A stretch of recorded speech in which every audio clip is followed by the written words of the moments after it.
रहीम, आज की बात में आज हम बात करेंगे। बहुत अमेरिका के बड़े राइटर हैं, बहुत मशहूर उनकी किताब है।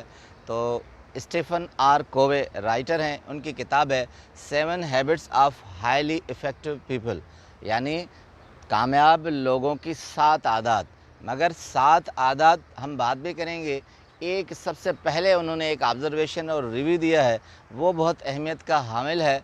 वो देते हैं कि एंगल ऑफ एक्सपेक्ट के बारे में बात करते हैं, यानी जो हमारा ज़ाविया होता है उसका एंगल, नज़रिया या ज़ाविया या नज़र कहाँ तक जाती है। यानी कहते हैं कि हम जिस ज़ाविये से चीज़ों को देखते हैं वो बज़ाहिर वो नहीं होती और उनकी हकीकत कुछ और होती है, और हम उन पे अपने राय डिपेंड करके फ़ैसला कर देते हैं। एक अच्छा जुमला कहते हैं कि हमारे बिहेवियर यानी हमारा बर्ताव जो है और राया जो है ये एक्सपेक्ट ऑफ एंगल को तब्दील कर देता है और डिपेंड उसी पे होता है। ये सारी चीज़ें मिलकर इंसानी ताल्लुकात पर डिपेंड करती हैं। अगर हम उस बिहेवियर को चेंज कर लें या उस एंगल को चेंज कर लें तो असल हकीकत दूसरी होती है जो वो नहीं होती, और हम उन ताल्लुकात को उस बिना पर कभी देखते हैं कभी नहीं देखते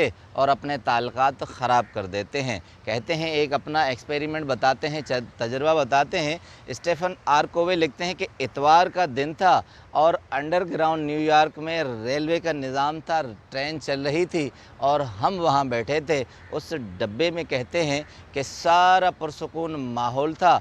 कोई अखबार पढ़ रहा था, कोई आराम से आंखें मौंद कर सीट पर बैठा था और कोई अपने खिड़की से वहाँ बैठकर मनाज़र देख रहा था।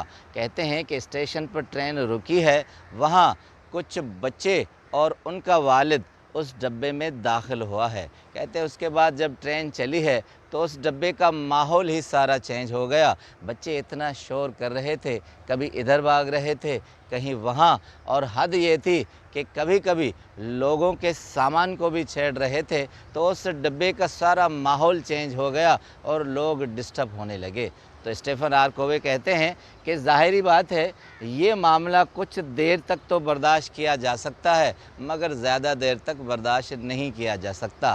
कहते हैं उनके वालिद जो थे वो मेरी बराबर वाली सीट पर बैठे थे और बिल्कुल रिलैक्स होकर पीछे अपना सर किए हुए आंखें मौंद कर सोए हुए थे, जैसे बहुत थके हुए हों, और बच्चों का शोर सिर्फ उन पर असरअंदाज नहीं हो रहा था और सारे डब्बे में लोग इधर उधर अपने आप को देख रहे थे।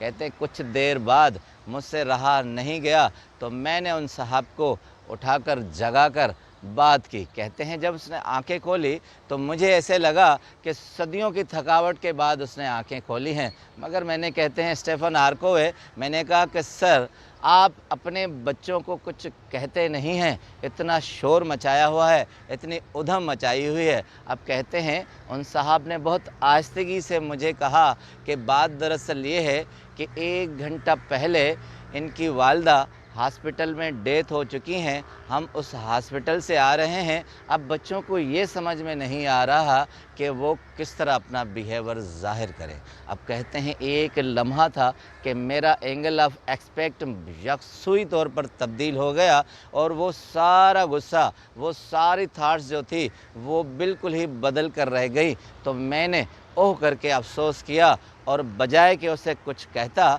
मैंने कहा कि सर अगर हमारे लायक कोई खिदमत हो तो बताइए। तो उन्होंने फिर अपनी आंखें मूंद कर सीट पर अपनी उसी रवानी से सो गए जैसे कुछ सोच रहे हैं। अब स्टीफन आर कोवे कहते हैं कि जब तक हम एंगल एक्सपेक्ट के अंदर नहीं जाते तब तक हमारे रवैये, हमारे ताल्लुकात कुछ और होते हैं। जब हम हकीकत की तरफ जाते हैं तो फिर हमारी थाट्स और बिहेवियर कुछ और हो जाते हैं। कहते हैं ज़िंदगी में हमारा अलमिया ये होता है कि हम ज़ाहिरी हालात को देखकर अपना फ़ैसला और डिसीशन करते हैं, मगर अगर हम उसके अंदर जाएं, उसकी हकीकत को मालूम करें तो हम अपने ताल्लुकात को बेहतर अंदाज पर जान सकते हैं। तो आखिरी जुमला स्टीफन आर कोवे कहते हैं कि हमेशा आप एंगल ऑफ एक्सपेक्ट को जानिए, उन रवैयों को, उन हालात को, तभी आप बेहतर ज़िंदगी गुजार सकते हैं। आपका बहुत बहुत शुक्रिया।